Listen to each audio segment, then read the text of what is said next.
We don't just take their money and run like a Butterbar lieutenant lost on a land nav course. Are you finally ready to plant your flag and claim your territory? Maybe it's time to use that VA loan to buy a home. Or hell, maybe you're looking to refinance and put some extra cash in your pocket for more questionable life decisions. Either way, the Veterans Mortgage Source, powered by Canopy Mortgage, has your six. Look, buying a home or refinancing can feel like getting overrun on a bad op. Chaotic, confusing, and full of obstacles that make no damn sense. That's where Corey and his team come in.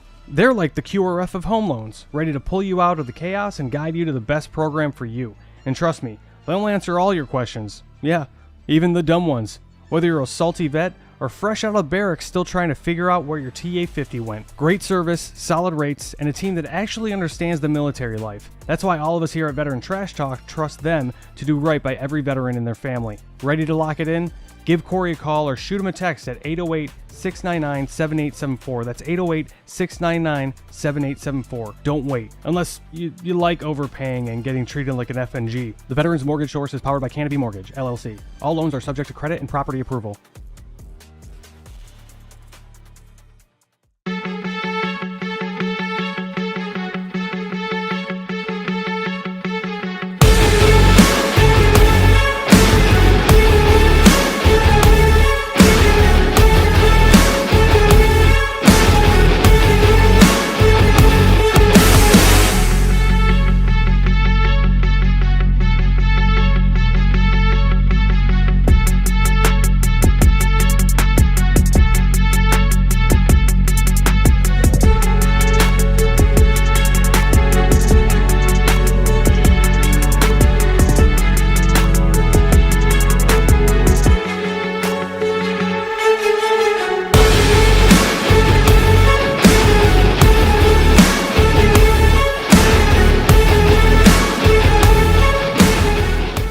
What's up, Trash Talkers? Listen, it's impossible to fight, okay, if you don't know what you're fighting for.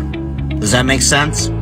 Like, if you're in the dumps and you're struggling with mental health, things of that nature, it's going to continue tearing you down, all right? Because you're consistently trying to fight something, which is that demon, which is usually something from the past, right? Maybe that why needs to be fighting for your future. Let that be your why. Get the hell up and start fighting for your future. Stop fighting things that happened in the past. Easier said than done, right? Go seek help. It's okay not to be okay. A lot of people need to hear this. You are more of a warrior and a fighter if you stand up and say, hey, this has to stop. I need to go seek help. The stigma, everything has changed. It's okay not to be okay.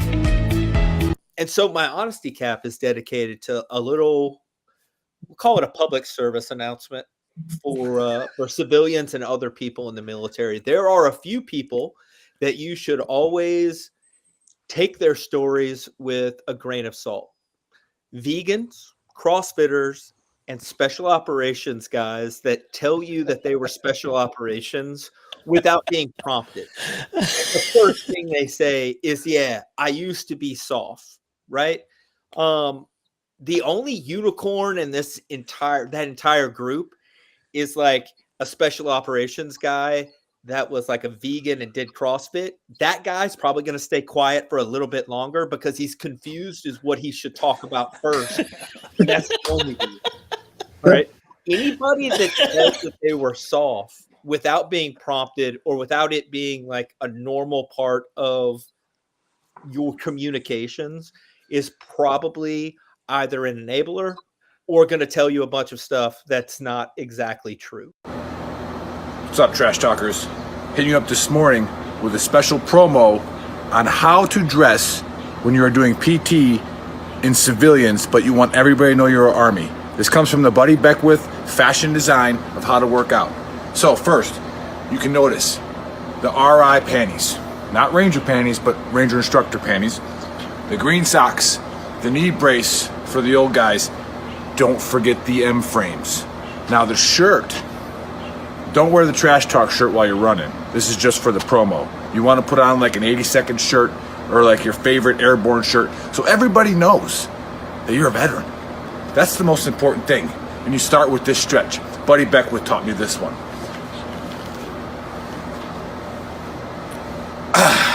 ready to go.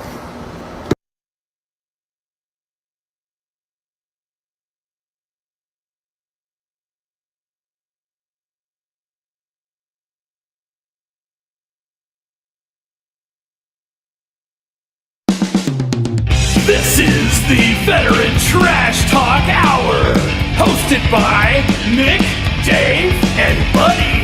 Real warriors making fun of other real warriors. Try to not get triggered.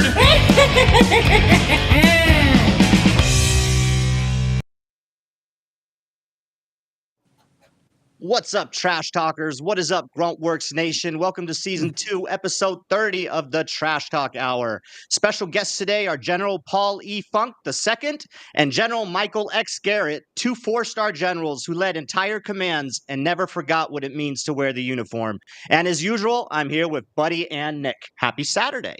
Boom. They also never learned how to sign on to the internet. I wasn't going to say that. I was going to leave that up to somebody else, but... You know, there's a rumor that, you know, there was an email saying, hey, who should absorb who, TRADOC or, you know, FORCECOM or Futures Command, TRADOC or Futures Command. And the email was apparently in General Garrett's thing, and that's why Futures Command now has TRADOC. I'm not sure. That's just what I heard. Like, I think that could be very true. So all I had to do was answer. All I had to do was answer the email. How's everybody doing today? I'm doing great. Yeah. Good. Yeah, I'm doing fantastic. Let me put my my readers on. What's up, guys? Yeah, I'm super pumped. I had to leave my daughters in the CIF prelims sectional prelims for Your the high daughters jump are at in 800. CIF? Yeah, My daughters. yeah. They're not turning in equipment. The California sports. But she just qualified for the sectional finals in the high jump as a sophomore, and she has her 800 coming up here in about probably 30 minutes. So pretty pumped. That's fantastic. Yeah. It all goes back to that. It all goes back to that stretch I was doing. I had those kids doing Army movement drills. Impressive. That was impressive. That brought back some great memories. Yes, it did. Yeah, well, I had my kiddos doing that ever since they were little, and they're like, "Man, where'd you learn that run form?" I'm like, "Army movement drills, man. Like, they literally teach you how to run." So they're exactly doing it. They're right. kicking it. So I'm gonna break. But it. anyhow, yeah. Before we get to our guests, we're going to kickstart it with another conspiracy. And I thought real hard about today's conspiracy, and figured since we have two guests that were extremely high up the chain, they might know a thing or two about this, you know, or they might not comment at all on it and just laugh it off. But have you guys ever heard of the Black Knight satellite? Anybody? I know Buddy has, because I spoke to Buddy about it yesterday. So the Black Knight satellite is described as a mysterious object orbiting Earth. Some claim it's alien. Others say it's Cold War tech from a secret program no one's ever officially acknowledged, and supposedly was spotted in a polar orbit in the 1960s, which supposedly at that time wasn't even a capability that we had, then photographed by NASA in the 90s, and it's also communicating with a different star constellation. So I got a little video we're going to play, and then we're going to talk about it. Go ahead, Chris. Awesome. Where did he go?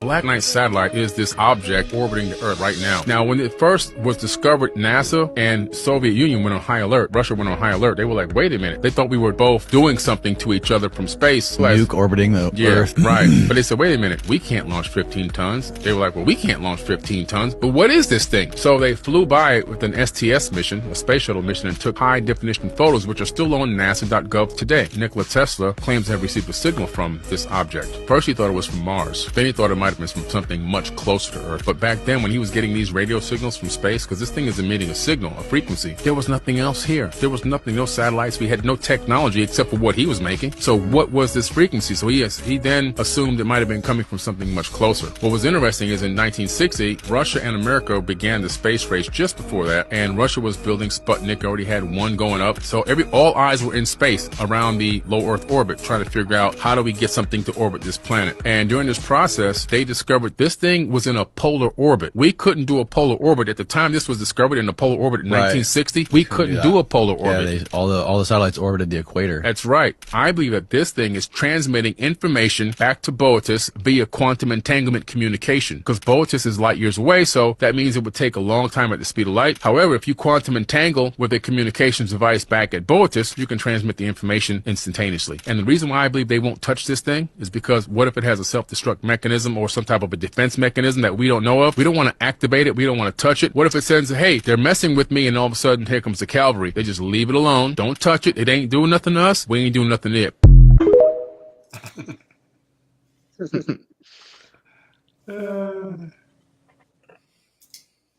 Yeah. So I even chat GPT'd this one, and apparently this is a very popular one because it's kind of like a 50-50 thing on this one. Like, there are people that are just claiming it's space junk, but then, like, what space junk? Like, some are saying it was from one of our rockets that we shot up there, but then if Nikola Tesla, already mentioned it, there were no rockets in space at that point. Others are claiming it was just, technology that we have that's not spoken about.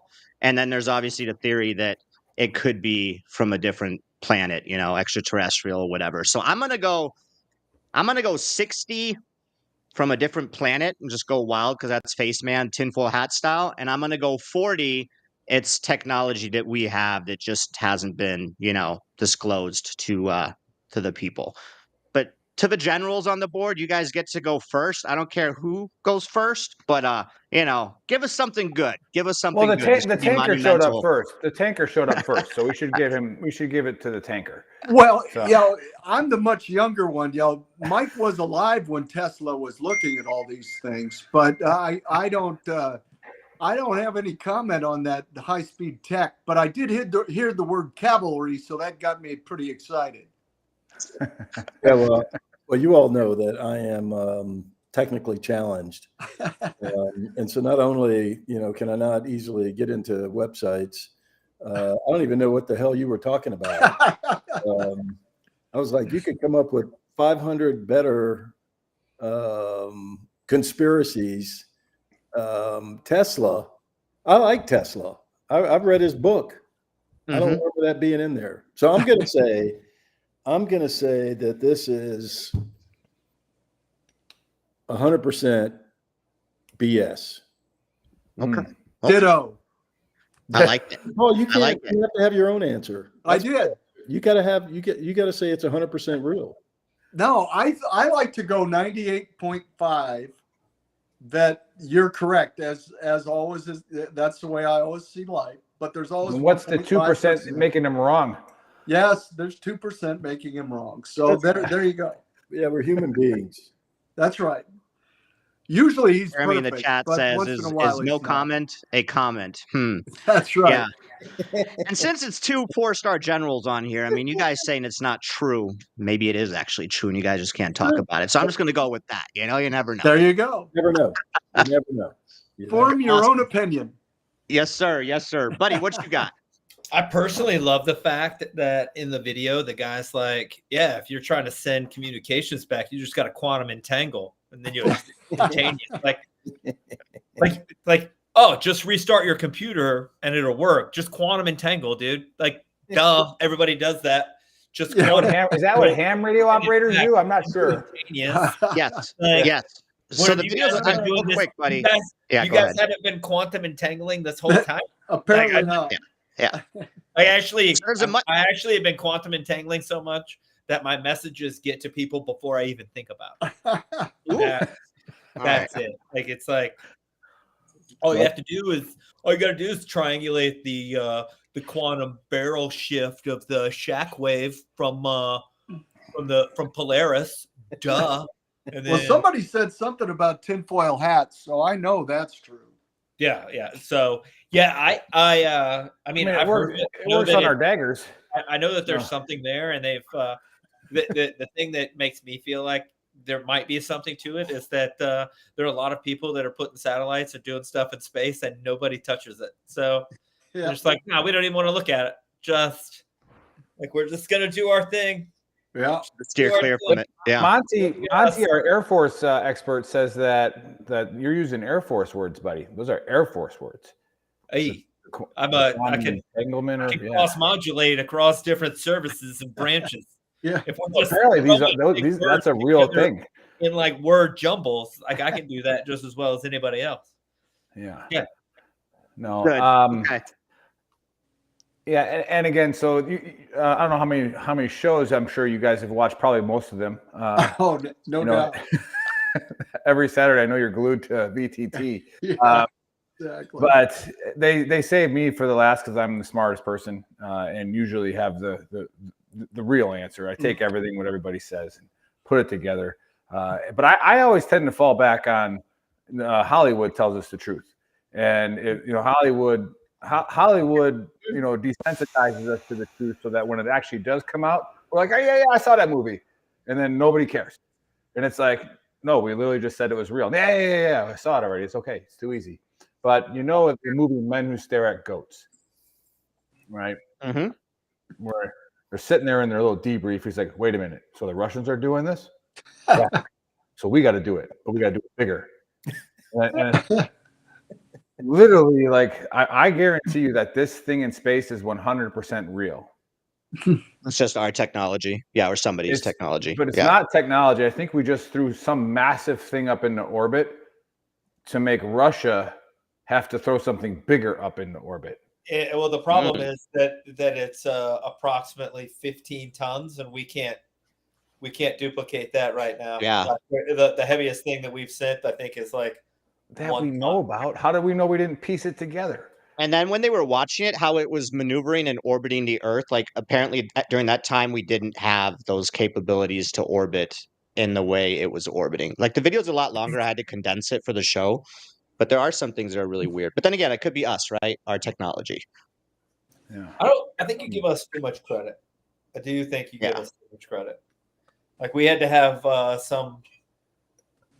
What were those people doing in the space station for that long? Good point, Chris. Send us stuff into space. So I feel like,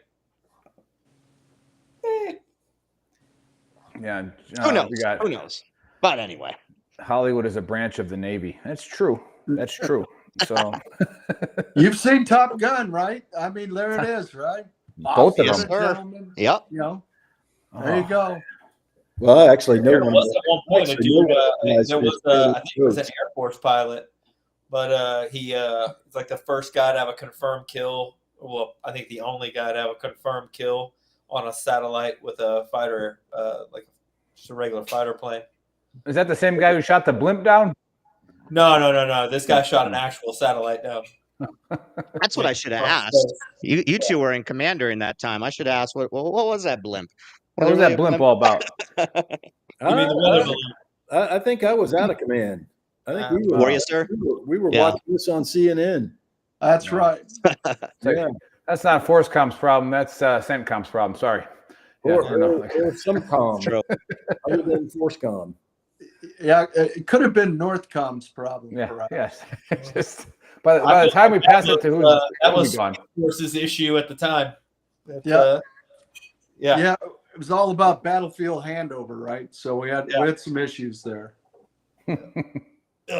It's not fixed or rotary wing. It's floating. There's nothing in the manual who handles a blimp. That's right. You'd have to go back to like Zeppelins. Like what was the Zeppelin fighting doctrine? Well, I don't know about that. We did shoot a couple of down. That got away from us in Iraq. Came off tether, and we had to put them down. The FOB spires. Yeah, you mean the Sergeant Major's gig machine that he would just kind of use to watch everybody on the towers. Exactly right. Yeah. Wait a second. You see that guy? You got sideburns from here. Let's go out there. Get out there, Staff Sergeant. Get the van. You obviously know our favorite Sergeant Major then, Tony Grinston. Oh, yeah. Well, yeah. No. Now he's in charge of AER. Yes, he is. Doing a hell of a job, too, by the way. Yeah, doing planks with somebody I saw recently. Yeah, I saw that the other day, too. That was at Fort Leavenworth, I think. Okay. Yeah. All right. Well, buddy. But anyway, it's before been we get to our guests, buddy, do you have something before we get to it's the been guests? 2 weeks since you've had a good honesty Yeah. chat. I do. And you know what? I've actually written down some notes from a few thoughts that I had. I'm not going to share all of them because we don't have that long of a time. But I was pondering at one point the basically what's wrong with the world today, and like you see all the bad stuff, and like you see all like wars are starting all over the place, like India, and Pakistan, and the Ukraine, and the Middle East, and I came to the conclusion that there are two types of people in the world. Nice. There are people that eat bacon, and there are people that do not eat bacon, and the latter just seem very upset.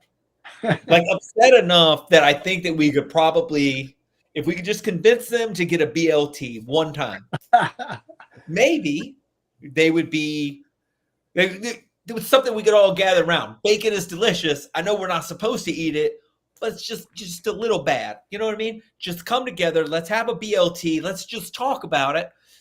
And I know that like it hasn't always been the non-bacon eating people that have been angry. There was a time where people were like killing each other with a bacon sandwich in one hand. But those people have kind of chilled out now. Now, the non-bacon people are real upset. And I think that if we could just gather around some type of smoked swine, have a discussion, possibly a beer, maybe we could solve the world's problems. Yeah, so yeah. I say we start sending bacon everywhere. Not my bacon. I don't want to lose mine. But we can send turkey. We can send turkey bacon. That's not the same. There's something in the tryptophans or some kind of like saturated fat or something in there. There's some kind of genetic modification that happens when you smoke some pig's guts that make it so that when you eat it, you're like, you know what? I'm just too tired to actually fight anybody. Let's just bullshit. Talk. Let's have a beer. Yeah. Try to find a whole. Prove me wrong. I don't think you can. I like it. I'm gonna tweet Marco Rubio and be like, hey, just invite everybody to a pig roast. Yeah. You know, and let's get this solved. Let's get this solved. Bring everybody to a pig roast. Get it figured out. True. Because I mean the most people vegans are angry. People that don't eat because they don't eat bacon. They need there's some kind of like I don't know, some kind of like essential oil in there. Bacon grease is essential oil, I think. And it really calms. There's some synapses up in your brain that need a little lubricating, and the only thing that will lubricate, bacon grease.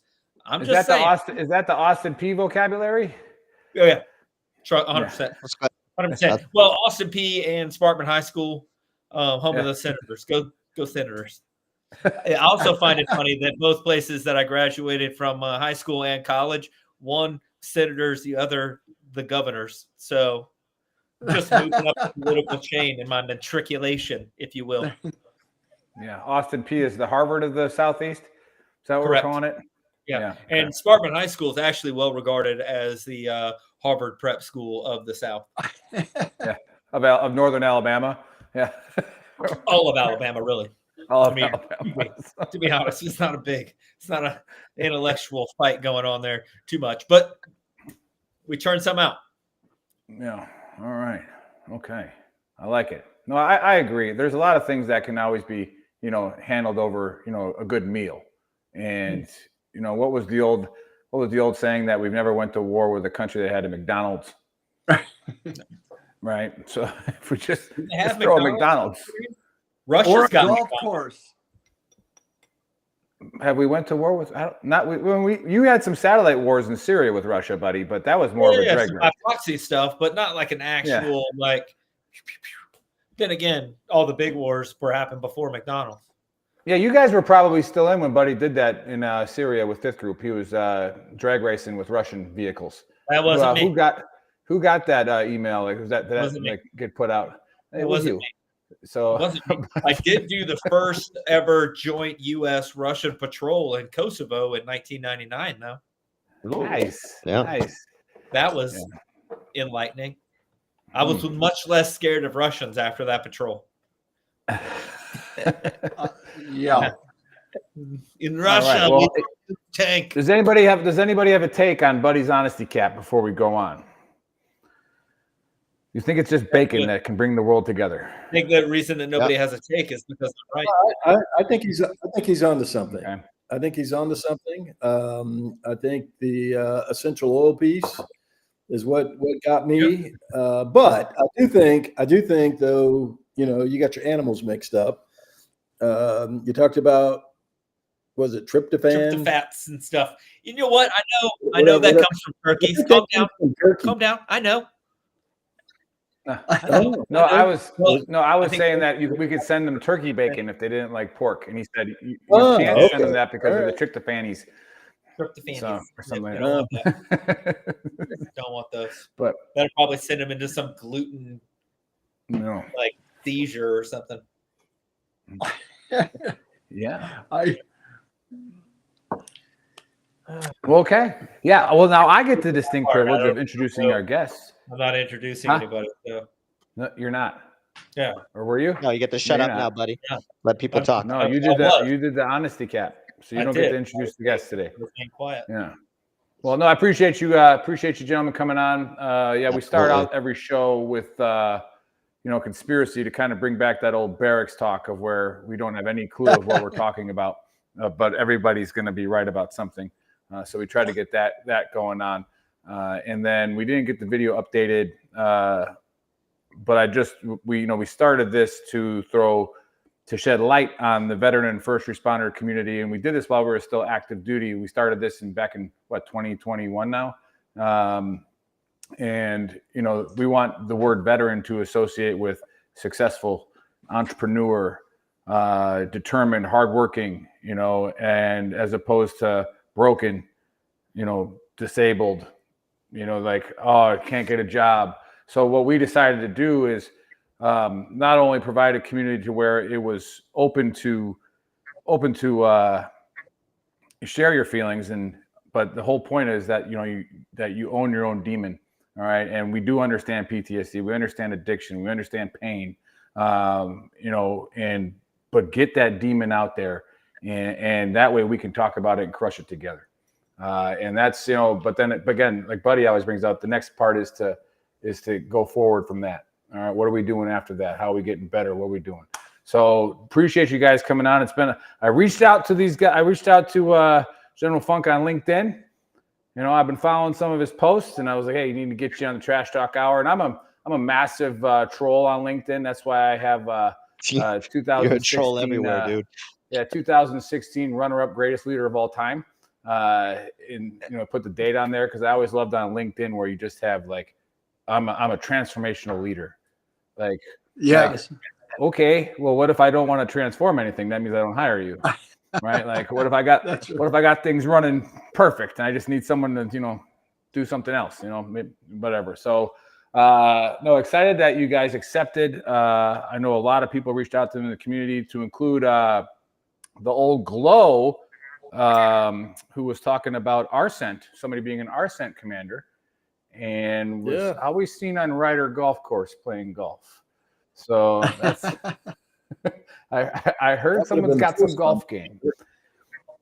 And then we got General Funk, who, like I said in the script, Doge came back with a report that TRADOC spent over $1.2 million in paper printing out Funk's fundamentals. And I will say I got triggered when I got to the academy, and I was working the operations job there in the G3, and I looked over at Funk's fundamentals, and I'm like, how many freaking are there? I'm like, I can't even remember my 3 general orders, and you want me to memorize all these? I'm like, this better not be a freaking board question. I swear to God, some of this stuff, no. But anyways, hey, welcome to the dumpster fire that is Veteran Trash Talk. 2 very successful careers. Coming after, I'm sure you guys, if you want to talk about it, coming after your father's great roles and everything like that, continuing the legacy. And then now that you're out working together, to help, corporations, leaders, anybody else get better at what they're doing. So yeah, welcome to the dumpster fire. Talk about, what you guys got going on now, and, what about your service kind of related to that and all other kinds of stuff. Let's get it rocking and rolling. Outstanding. Hey, go ahead, Mike, and then I'll chime in. You always tell this story. Yeah, the only reason he's deferring to me is because I am like a couple months older, but Paul makes it sound, a couple months, but he makes it sound like 10 years. Hey, first of all, I had to go back and have my special assistant, aka my daughter, kind of look at what you guys were doing. And, between Paul's son, Nate, and my daughter, again, my executive assistant, they both thought that this would be something fun, for us to do. And, people are surprised, they'll call me and I'm like, I'll do it if I can do it with Funk. And they'll call Funk and they'll go, well, I can do it, if you do it with Garrett. Like today, this is fun, right? Some of the stuff that we're doing, people are actually paying us, which is even now that's funny, right? You guys talk about conspiracy theories. We find that a little humorous. But one, I do appreciate what you guys are doing. And it was at the very, very beginning, when you talked about the importance of having a network, talking to people who hear things in a way that only we hear things, that communicate, with people, based on past experiences. So first of all, thanks for what you guys are doing. And I'm glad you're having fun with it.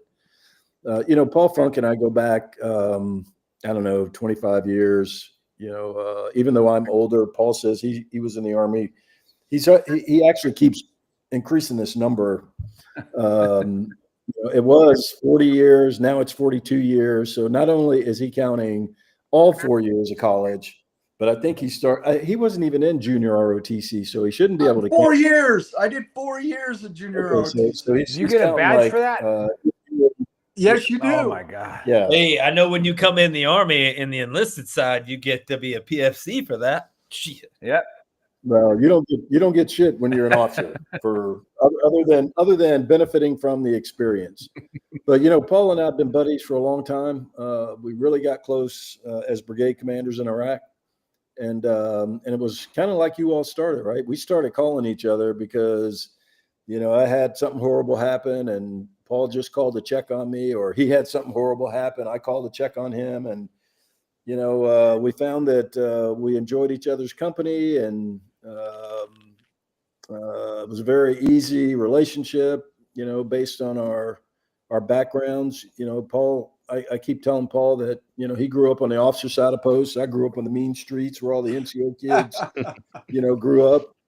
Paul's dad was a 3-star general. My dad was a, command sergeant major. So there was different things that happened on my side of post and Paul's side of post. But the fact of the matter is, this is all we've ever known. And between the two of us, again, over the last 25 years, colonels in Iraq and then general officers in Iraq, right? When I was the RCENT commander, Paul was commanding, I don't know what was before OIR. It was the CFLIC for OIR, and then was the CJTF commander. Yeah, so we did that for 4 years, and then the Army really was like, you know what, we're going to promote both of you guys to 4-star general. We're going to put you in, the 2 prominent commands in the Army, TRADOC and FORSCOM. And what they didn't realize was that I think that in the history of the Army, TRADOC and FORSCOM always provide a little bit of useful friction. Well, there was none of that friction with me and Paul, and that threw the Army off, I think, a little bit. That, every time we were in a meeting together, we'd already talked, and we'd already, we were always on the same sheet of music. But I guess the last thing I would tell you is, because you started with transitioning from the military, I've seen a lot of people leave the Army. I know it's a different experience, when you're a 4-star general, or, if you're a, E4 after, your first enlistment. But what I do know is that regardless, it is a big transition, and you got to have somebody, that you care about, somebody that you can share things with, to go through this with you. And I'll tell you, the last 2.5 years, Paul and I, have been that for each other, right? And you all don't think generals have problems, and we really don't. So you're not too far off there. We don't have huge. No, we had a bipolar general on the show once, so twice actually. But you General Martin. Oh yeah, General Martin, right? By the way, Martin. I served with General Martin quite a He while. had He's some so much serious fun. issues for a minute. He's been on the show. Yeah. He's been on the show Yeah. twice. He is so much fun. Yeah. He's a good dude. Hey, I knew him when he was a lieutenant colonel, battalion commander in the 5th Engineers, and he was with us in the 3rd Cavalry. He was a great soldier, great guy. Greg Martin was a good dude. Well, I think I love that.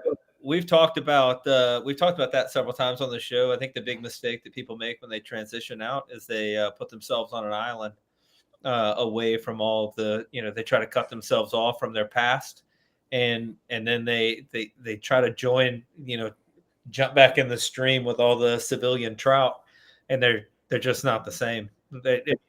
That's a great analogy. It really is. If you put yourself, you've got to call back. And it's another thing that we've said before, if you're thinking about one of your buddies, there's a really good chance that they're thinking about you. And it's kind of like, call them. The universe. There's a couple of organizations that do that routinely, right? There's a warrior call. Yep. If you've had those guys on, the Medal of Honor recipient Petrie's got, he's on that board, and I had them out to Eustis and to Hood, now Cabazos a number of times. They're doing that, right? So just reach out and talk to somebody, pick up the phone and call them. We got to solve this problem together, because like Mike said, we speak a language and have had the experiences that others don't and can't. So I love that. And Mike and I have promised ourselves we get into this mental health fight. We were in it the whole time, trying to make a difference. And when we got out, we're starting to do that as well. We're continuing that fight because, frankly, I tell everybody this: we are America's and you guys especially are America's most precious treasure. It's sons and daughters, and we can't afford to lose them. Right? We just can't. So anything we can do to get into this fight and help people see that asking for help. I love the way you opened up with asking for help is a strength. I love that. I think that's exactly. Well, I think right. we've also gotten to the point now that people make it way more complicated than it has to be. They think they have to call some foundation, or they have to call something. And I'll tell you just a little story that just happened probably about 3 weeks ago. We saw some guys commenting, or a guy commenting on Facebook, and it was all very dark and like I'm checking out, I'm leaving, this, that, and the other. And it just takes one guy to call. There's a guy in every unit that like keeps tab on, like for some reason knows everybody. For Charlie Company, I don't know if you guys know this, but Jimmy Bates is pretty much that guy. So like I called Jimmy. Jimmy called 3 or 4 different people, got a hold of this guy, and talked to him and did all that stuff. But it doesn't have to be super complicated. If you feel like something's going on, you just call somebody and be like, hey, do you remember this guy? You know him. Like, you guys used to pal around. Like, give him a call, see how he's doing or whatever. Yeah. But people feel like they don't want to impose, and they don't want to do like, okay, so don't impose. Continue to go about your day. And then when you see that like something had happened to the guy, you're going to have to live with the fact that you could have, maybe you call and nothing happens. Maybe you call and something does happen. But if you don't make the call at all, then you have to live with the question mark, Right. And we're exactly supposed to kind of be our brother's keepers. That's kind of what we were supposed to be. Yeah. I like that. I like that a lot. Sure. Yeah. Hey, shout out to Tanner Port in the chat. He says, shout out to General Garrett working with FSU. That'd be Fayetteville State University here to bridge the gap with Bragg. Oh, the Bronx. Yeah. Yeah. Not the Seminoles. We're talking about Fayetteville. By the way, hey, he won't say this, so I will. He got up at 4:30 this morning, drove down to Fayetteville State and attended the graduation. He wouldn't tell you guys that, but that's the kind of guy he is. Awesome. I got not a huge deal, sir, but I got 6 months under my belt. Yeah, from Fayetteville and State we are a little connected on the mental health fight and things like that. I know Dave said he got I think he said he got a coin from you when he was. I mean, I think we need to somewhere in USAREC. I forgot where it was. We need to like devalue this coin a little bit because he says like he's like this recruiter of the year or whatever, but he was a recruiter at Fayetteville. All right, I can't help it. Like seriously, Well, like that. Hey, you got to pay where you got to pay. You got to grow where you're playing. Yeah, it's like you don't even leave the office in Fayetteville. When I got the coin, though, it wasn't as a recruiter. It was actually as a first sergeant for my company, Make a Mission on both sides. So that's as a recruiter. A first sergeant recruiter. They make so much fun of me. We started the infantry together, and then I went into recruiting later on. Being a recruiter, did you get the coin? Did you get the coin from just like being a water salesman in the Sahara Desert? Like, just kind of sells itself. Yeah. Did you get it from General? Well, I wish that were the case. Dave, General Funk or General Garrett? Who'd you get the coin from? I'm pretty sure it was General Funk. Almost certain. Yeah, TRADOC and USAREC, right? It doesn't surprise me. Garrett as well. He came to Phoenix Battalion once, I'm pretty sure.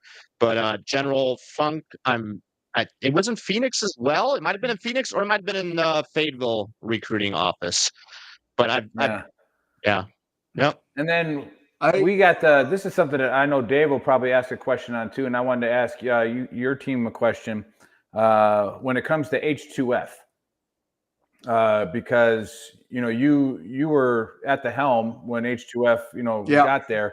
I didn't know this at the time, but I was at the Sergeant Major's Academy, and I got called by an old performance coach out in Hawaii who I used, and we had her on the show, and we talked about how I weaponized MRT and how poorly MRT was rolled out to even where it was like hug sessions at the end. And I'm like, no warfighter is going to do hug sessions at the end unless it comes with like a beat down and like somebody getting tied to a tree at the end of it, right? Like, so like maybe that'll happen. But, I found out when I finally got into the offices of where some of these people these GS civilians were hiding that were level 2 and 3 human performance coaches, that they brought so much to a fight that in your training that you could use them. And I thought about this. I thought about like, why didn't this ever get, put out this way as a warfighter task and skill, right? It got put out as a soft skill, and that's where it went to die. But I got asked to write how I used MRT as a warfighter skill. And I've talked about this on the show when we had Karen on the show, Karen Costello. I think she was on your panel when we were launching H2F. But, I brought her to every rifle range. I brought her to every road march. Yeah.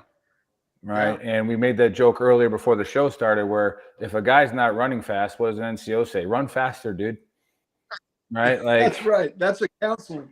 Like, how about we take him to a performance coach that is getting paid some money to sit on his base, and we work on their running form, we work on their mental aspect of it, and all that. Well, all that long intro there again is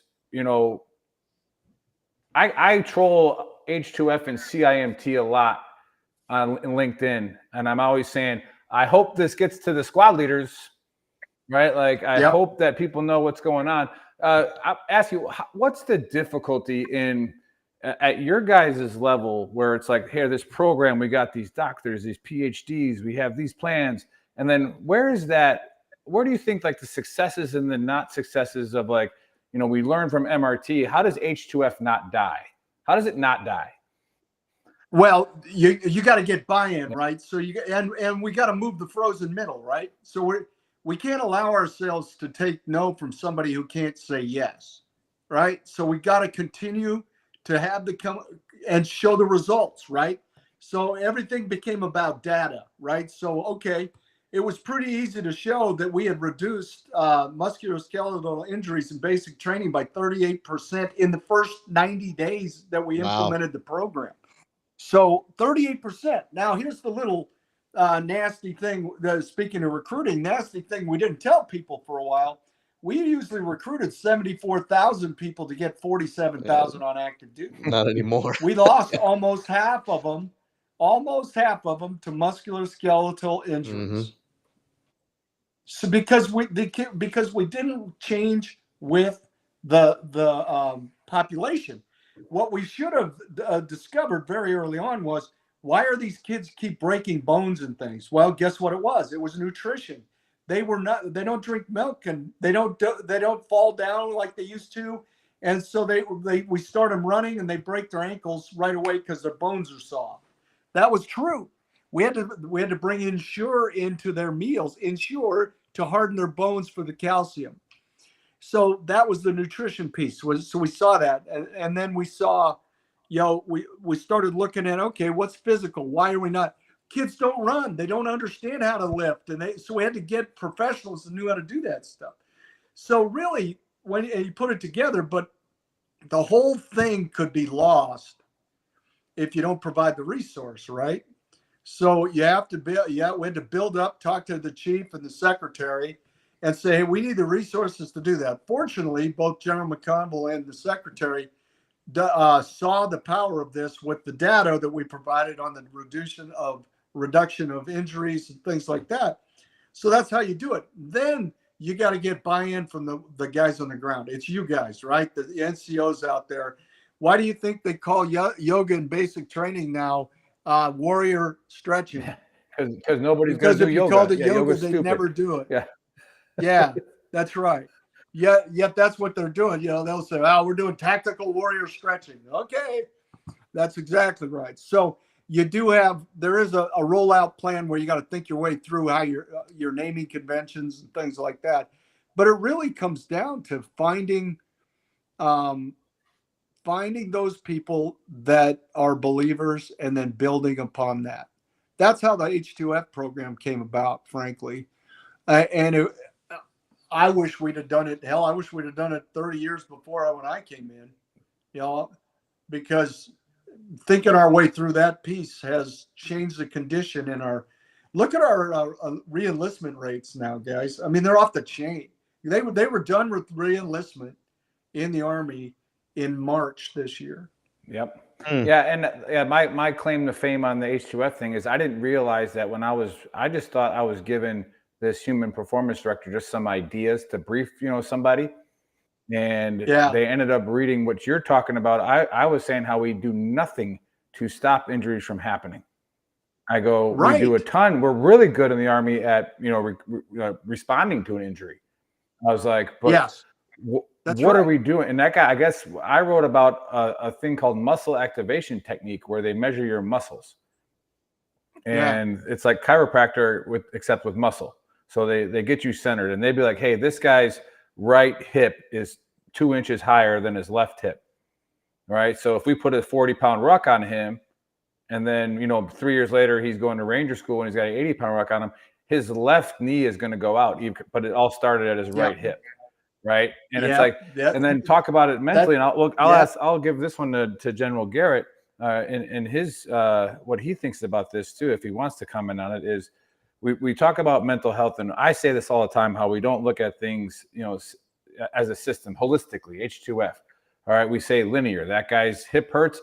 Let's x-ray his hip. Let's MRI his hip. Let's cut his hip. Right. And we looked at nothing else in the body. Right. And I think suicide, especially veteran suicide, is the exact same way. And the reason why we keep failing at it is we look at it at the veteran as opposed to going back and looking at it before they become veterans. Right. Like, how do we get left to bang? How do we make it a warfighter skill? So just with, being in charge of ForceCom, you'll have, TRADOC implement, doctrine, POI, and then at the ForceCom level, grabbing that, what are we looking at, like, as far as like, how deep in the weeds would you say you were in on like the mental health side of it? Like, where is it where it's like, hey, our job is to win wars. I got to get guys ready to fight. All right. And then I guess the question is, where does that bridge come to, like, what are we doing here and what are we going to prioritize? Yeah, I think like, most people my age, that grew up in the era that I did, that had the parents that I did, there's no such thing as mental illness. You were either physically weak, mentally weak, So we didn't acknowledge mental illness, and we certainly knew that, you know, there were some folks who were more resilient, you know, than others, but it was all weakness. I mean, I just remember, you know, my early days in 175 as Lieutenant Garrett, and you know, as I listened to, you know, the non-commissioned officers and Rangers, the discussions we had then, and then fast forward, you know, to kind of where we are today. You know, so I think the Army, you know, about 15 years ago, acknowledged we had a problem, and you know, then it took us probably another 5 or 6 years to reinforce the message that it's okay, right? I mean, you know, you don't hear us talking about stigma associated with, you know, seeking mental health as much anymore. It still pops up. So my point is, you know, we all, you know, I think kind of knew we had a problem. We didn't want to admit it because it went counter to our culture, and it's not one of those things that you can see. It's not easily diagnosed. It's not easily planned for, you know, money wise. And then we find ourselves today where we are certainly aware, we acknowledge, but the problem today is it's a big problem. And you know, where we are today is we have insufficient capacity, and we're trying every day, right? But we have insufficient capacity, in my view, to meet the requirements that are out there today. That's in the active component.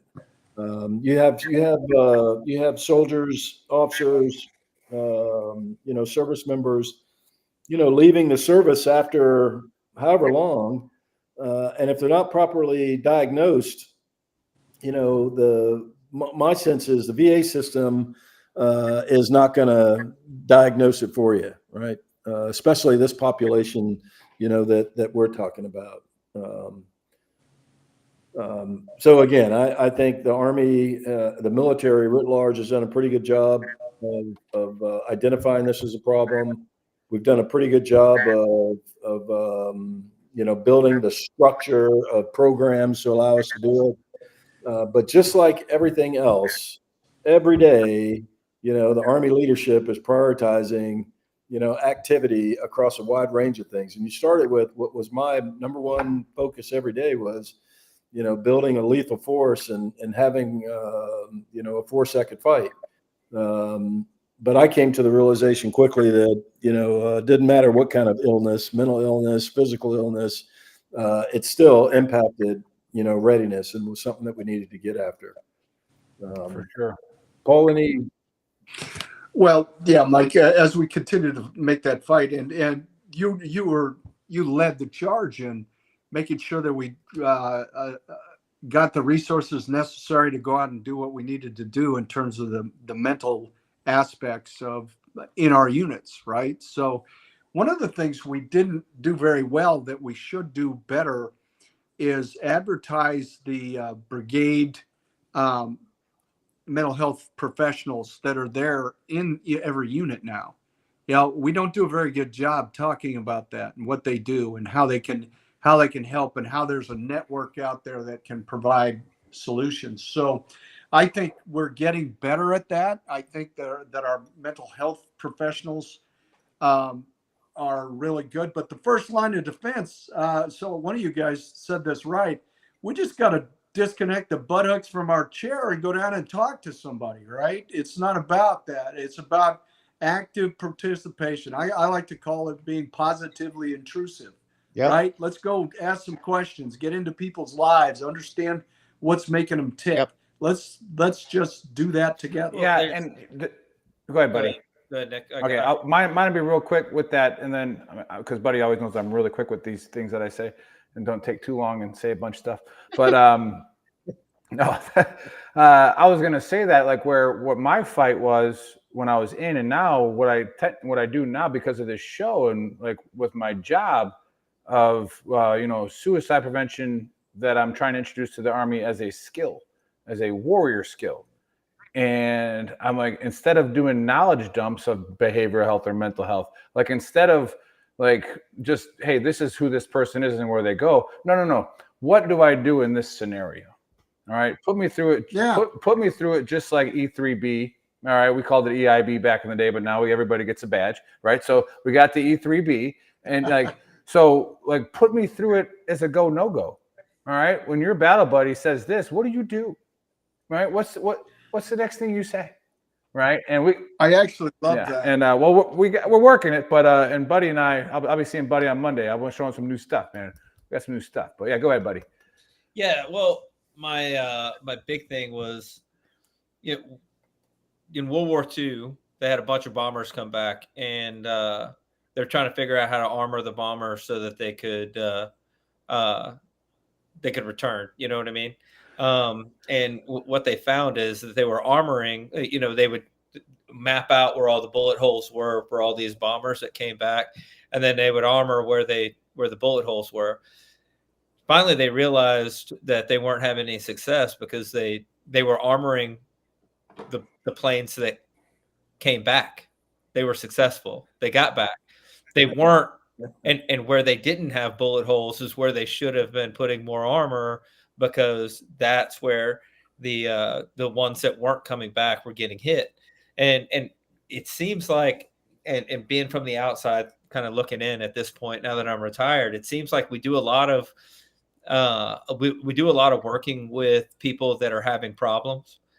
We don't do a lot of paying attention to the ones that made it through without a whole lot of problems, or the ones that had that were how did they deal with things so they weren't having all of these issues, as opposed to how were the people that were not dealing with them in the same manner, and now they have all these issues, and then how do we figure out the keys to success and then instill them in privates or lieutenants when they're young, and then have them kind of use those tools as they get through. And I know that, like, when I came in the Army, training was a lot more mentally strenuous. And I've said it before. Back in my day, back in the 70s, buddy. Back in the 70s. 100% different. Like, we didn't go to a FOB when we went to JRTC. We went to a patrol base, and we had moulage kits where our buddies had, they put wounds and stuff on them, and you knew that it was fake, but you got a little bit of being able to see your buddy with an arterial bleed, so that if it did happen later on in combat, it wasn't a traumatic shock to you to see somebody's blood spurting out everywhere. And I feel like we've kind of gotten a little bit away from we've gotten a little bit away from that, and we've gotten to the point now that we're not doing as realistic of training because we're trying to keep it safe. But at the same time, you're going to have a kid who is just kind of, being trained to be able to pull a trigger or do whatever, but without seeing the consequences of those actions. And then you're going to send him into a marathon that is a combat situation, and then question at the end of the marathon why he's so jacked up. Well, that's because he didn't have the training going into the marathon. He wasn't running a mile or 2 miles or 10 miles. And then he went to run 26.2 miles, and now his knees are busted. His feet are busted. Well, they're busted because there wasn't an escalation of mental training prior to going into what is the Super Bowl of our profession, which is combat. If you go into combat and you've never seen somebody with a bloody nose, and then you've got a buddy with no arm, that's gonna hurt a little bit. Yeah. And a lot of people don't understand that, at some point you have to train these kids. Buddy. Yeah, but at some point you have to train these kids that I know it's not really. It's not a great way, or I don't know. I think it's a great way to look at it, but I think that people don't look at it. Combat's not personal. Hey, buddy, I agree with you. It's super personal. It's not. It's a game. It's a game with really high stakes, but it's not personal. It's like the guy in Iraq that was shooting at us or trying to kill us wasn't trying to kill Buddy Beckwith. They were trying to kill some dude in a uniform, and I was also trying to kill them. It's a high stakes game. And if you don't wrap your mind around the fact that there's nothing personal about it, even though it's super personal when you're burying one of your buddies, like they weren't trying to kill that guy. They were just trying to kill somebody. You're trying to kill them. It's hunting, but more challenging. Well, hey, buddy, I agree with you on the need for training and realistic training. Actually, Mike adapted a really strenuous training program when he was at Forces Command and really drove it down to the squad level to get back to the professionalism that we are going to need in the next phase of the fight. He did that. We put it back into basic combat training too.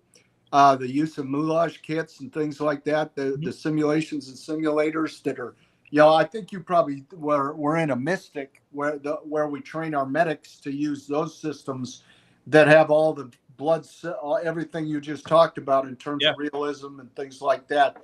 And I agree wholeheartedly. The most important survival instinct that we have comes through a hard, realistic, demanding training. I absolutely agree with you there. As for the kill or no kill piece of that, I mean, our job is to make sure that people understand that if you take on, and Dave Bellavia says this best, he says, if you take on the American fighting men and women, somebody else is going to be raising your sons and daughters, and people ought to know possibly that. one of the best speeches I've ever heard. Yeah, the medal honor recipient. Yep. Dave's a huge friend of mine, and I will tell you, he's right there. And we need to make sure the world knows that. We'll be your best friend, but we're going to be your worst enemy on the other end. Yeah. Well, I think the other piece, and you mentioned this, we're not, we don't have as many people cycling in and out of combat as we had before. Yeah. And we were reacting to a problem then. Today, the Army and the military is being called to solve a national problem, right? And we've done this in our past. The national problem today is this mental health crisis in our country. And so we have young kids who, and I don't know where it's coming from. Maybe it's coming from, Call of Duty or something. I mean, I don't know where that comes from. I think it comes from instant gratification at such a high point. I've talked before. Everybody has instant gratification, but none of us would be here. It also comes from. It almost seems like if you deal with 12, 13, 14, 15, 16-year-olds, it's like there's a competition to see who's got the best diagnosis. Like they've all got to have autism. They've got to have some type of diagnosis for. Hey, hold on, can I cut you off? Can we go live? Everybody got 2 minutes? I think my daughter's about to run the 800. Chris, can we go live with this? She's about to qualify for a sectional. She's got to come in the top 9 out of 20. So all right, let's here we go. Which one's her? That's her right there, the blonde and the white.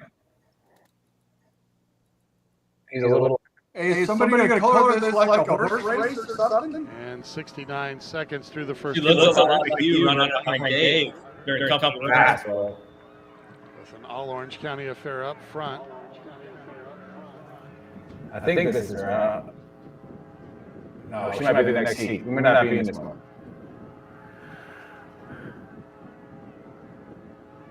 That's not. That's a brutal one. Iverson. White and black. Yeah. God, that looks like my daughter. I should come up on 600 meters. He's catching up. He's catching up.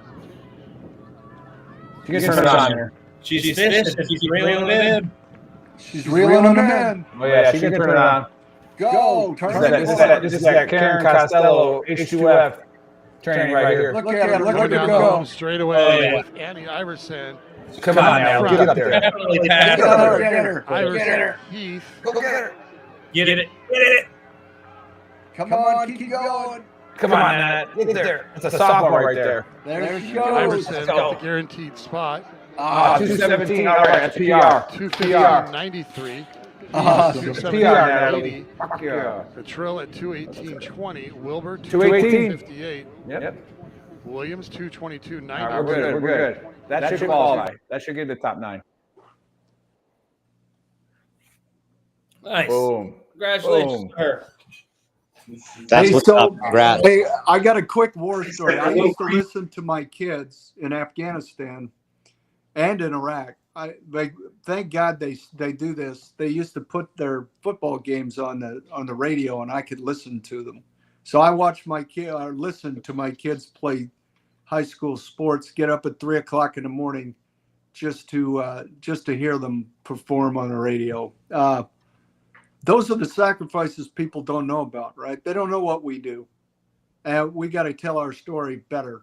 Frankly, they don't understand what it means to that the whole family serves, and so that Mike and I have been kind of pushing that agenda up out more and more these days.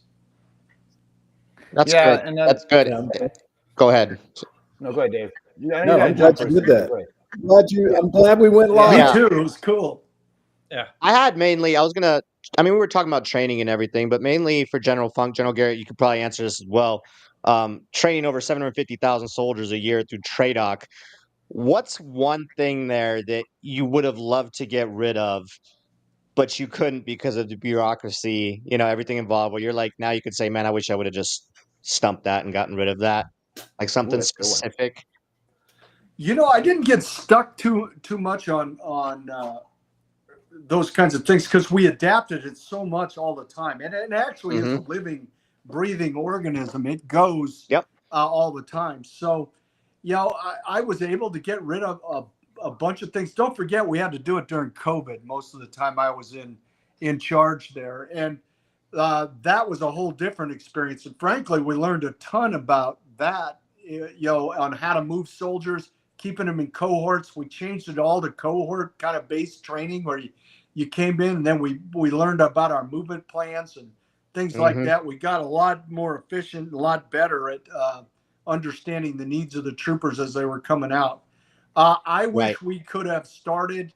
I wish we'd fired more rounds. Frankly, I wish we'd spent more time on marksmanship. I've never been a big drill and ceremonies guy. The one thing I killed, I did not like the yelling and screaming and things as we brought kids in. They were volunteers. I liked how we caught their attention, but I did not like the guy that would be cursing and yelling and screaming and all that business. I didn't think it was we grew up in. Yeah. Buddy, don't even try to come back at that. Buddy, you were one of the nicest NCOs I ever met in my life. Yeah. I never heard you yell, buddy. I never heard you yell. Days in the 82nd. You know why you never heard me yell, Nick? You know why you never heard me yell? First of all, you never heard me yell because you didn't work directly for me. You were my Pathfinder instructor. I learned as a private. I had a team leader once, Hammer. And he told me, he was like, I'm not going to yell at you because if I yell at you, then when I yell at you, it's not going to mean anything. That's right. Exactly right. That being said, difference of opinion. If you can't take getting yelled at and cussed at by somebody who's doing it because they love you, you're going to have a real problem when somebody's trying to kill you. Maybe. Yeah. I'm going to take both sides of that. Yeah. There are definitely there are people that yell too much and they do too, but there was a point for the indoctrination yelling for getting the basic training was really to discombobulate you and confuse you and get you to just kind of, I just got to do something. They had a point. It's different when leaders do it. Like the leaders that did it though, like some you respected and it was fine because you knew why they were doing it. But then it's the problem with the leaders that just do it just to do it. It got to be sport. The reason I didn't like a lot of leaders that just did it to do it. There are definitely leaders that do it because they don't know how to lead and they don't know what they're doing. They've seen too many movies and they're doing what they think they should be doing, and other people are judging them on what they're doing instead Exactly. of doing what they know that they should do. And that's why I didn't like it, because it became sport, right? It became and frankly, it was disingenuous. Yeah, that's why. But my drill sergeant, when I went to basic training, he was a 6'4" black guy. He did not have to yell at me. He was one intimidating dude. And we didn't want to disappoint him. I mean, if you look at the true leaders like Mike Garrett, he never yelled a day in his life, I don't think. Yep. Because if he raised his voice, you knew that you had done something wrong. Right? Yeah. So the yelling and screaming stuff, I don't think it's effective in combat, because when I want to yell and I want to make sure you do what I do, I want you to be surprised and ready to go. Yeah. Well, but I think there's a little bit of a difference. That being said, that is what it is. I think but again, that also comes into training and experiences. And we have a tendency to promote people very quickly at some points that probably should spend a couple extra years in their rank. Yeah. And at the end of the day, as you get older and you've led more people, you realize that it's more effective to, I'll ask you once.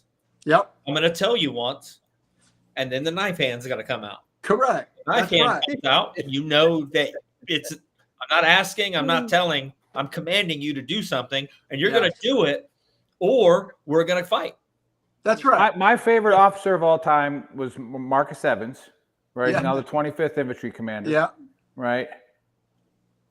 He said it he said it best this goes to both of you. So this way it justifies both of you. Mm-hmm. It's, if you're yelling, it means you've lost control. And he's like, there are times you will lose control, especially in combat. You yell. People will respond. Because why is Buddy yelling? Because I'm facing the wrong damn way and I'm shooting at my own people. In combat though, but personally, my go-to in combat was not yelling. It was chin straps. I would run over and grab you up and be like, "Get your ass over there, dummy! What are you doing?" Yes, because you're already stressed enough. Yeah, that's right. But there is something to be said for stress inoculation. That's exactly right. Yeah, it's so tough. It's so tough to train. It's so tough to train, especially when you're in your throughput type scenarios of platoon live fires, squad live fires. Now team live fires you can get crazy and sexy with, but at a certain point, the throughput starts to become an issue. Now, Dave, if you got to go, you got to go. He's at a birthday party. He's already got his beer. Yeah, I got a few more minutes, brother. I got a few more minutes. Yeah. Yeah, and so I would when I was a first sergeant and you were looking at the squad live fires, right? And I'm sitting here screaming at these kids, and afterwards I pick them up. I go, "Hey, look," I go, "the only reason I screamed at you is because it's so hard to replicate the stresses in combat that I'm screaming at you right now during your live fire so that you start freaking the hell out. But trust me, you did probably about 95% of things right." You know what else? You know what else helps with doing exactly that and the stress inoculation thing? You're trying to get these kids to make a decision, and the reason that you want them to make any decision, bad decision, good decision, you can work out of a bad decision. You can work into a good decision. You can't work out of indecision. If you're just sitting there getting shot at, and you're not gonna move, you're not gonna do anything, you're gonna get killed. If you're not gonna make a decision about even the littlest thing under stress, then you're gonna have a real problem when you're actually getting shot at and you have to maneuver, you have to move, you have to do anything because you're frozen or locked up. And again, like I said, there's a time and place where it's right. All right. Well, what people are looking for though is consistency, right?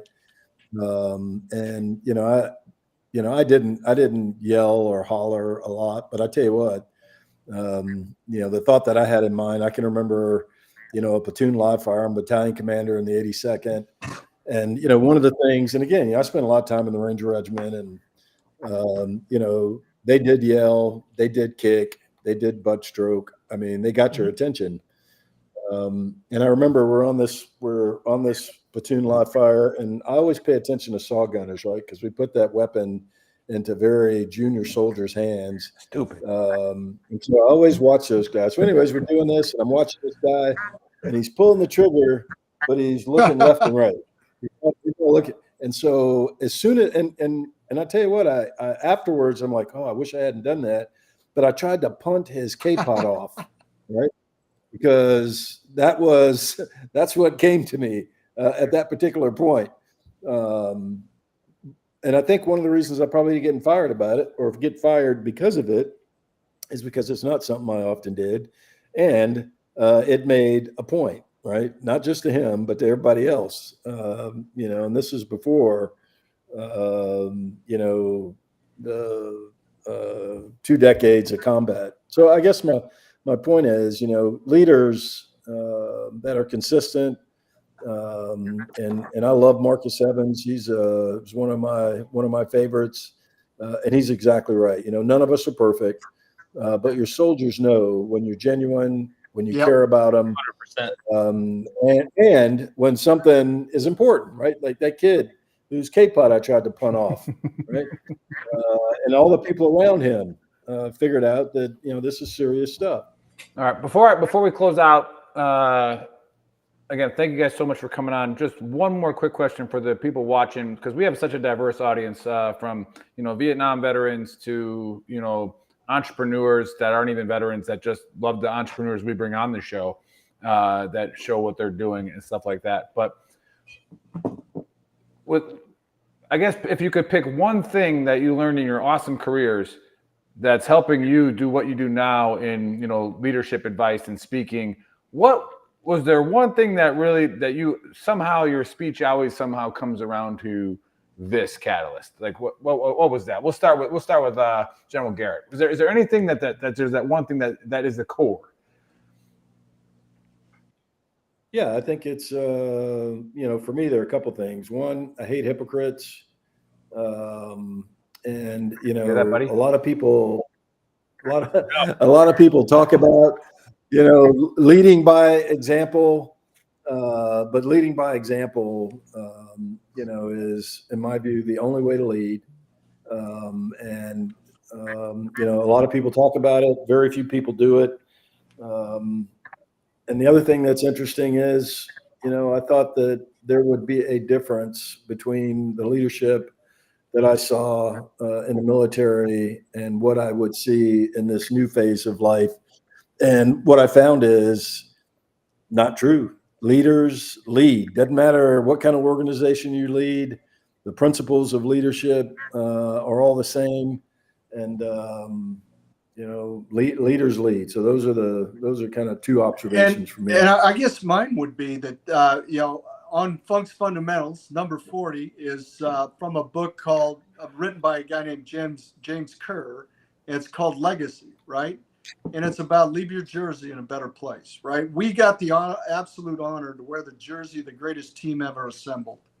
Our job every day was to just leave that in a better place, find a better way, make a difference in somebody's life, make a difference for the men and women next to you or the country as a whole. But honor that. You're part of a legacy that has defended freedom for 200 plus years, 250 years, as a matter of fact, June 14th. So that was mine. Awesome. No, those are great points. And then so we'll close it out here. Quick hot wash. There's something up in space. We don't know what it is. It's too heavy for us to put up there, but it's there. And the GoFos, they were not inclined to answer. They probably signed a statement when they got out that they couldn't talk about it. So just like you guys probably said, you watch the show every week. Remember when Buddy was talked about the Kandahar Giant in 5th Group?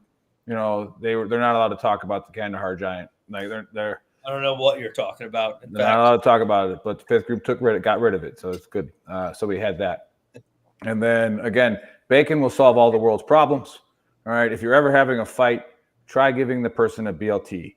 and then let's see how that works. Just give it a shot at the micro level, maybe, and then maybe we go macro. I don't know. Start small. Start with your neighbor.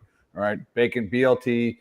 All right, we're friends again. And then we have I think the highest ranking people we've had on have been 2 stars so far. We had the bipolar general and Jenna Lu Wong on. And then we had, of course, we've had the SEAC on, retired SEAC Troxel like 40 times. He loves us. So the wild man will get on here and he's great. Throw it around. But no, very, very awesome to have you, and honored to have you on, especially with you two and what you're doing, what I see on LinkedIn, being part of that mental health fight. Because, and I will just say this quickly in the AAR is, we are our brother's keeper. We can do more for each other than the VA can ever do. The VA can do a lot. I don't want to take it away from them. And the behavioral health specialists can do a lot. But we, as our battle buddies, we're the ones that can really, really put a dent in things. And when you got 2 retired 4 stars putting their feet in the game and still addressing it, that says a lot to the community. And, everybody knows you need top cover and you need the bottom up refinement. And you need people doing it. So we're going to keep rocking and rolling with it. It was a blast. And of course, we just watched my daughter race, and she took 6th. So she qualified for the sectional finals next week. Hopefully it's not in Riverside where it was 100 degrees today. Hopefully it's a little bit more towards the shore. We got that. And then I don't want to end it. We're going to have to end it on a sad, but, memorial. Well, we'll do the sad one first, Chris. Let's do the GoFundMe. This is at Fort Sill. And we don't do a lot of GoFundMes on here because it's hard to vet a lot of them, and we don't want them going the wrong way. To be honest, I think this is probably the first. We did one before years ago, and then when Facebook shut us down.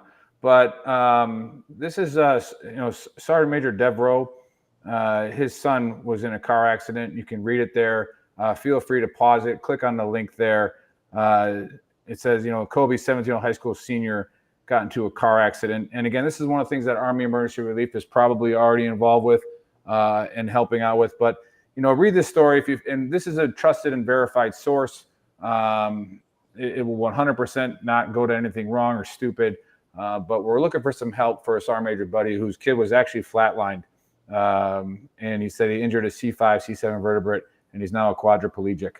But he was deadlined for 2 hours and 30 minutes. And he came back to life after 2 hours and 30 minutes.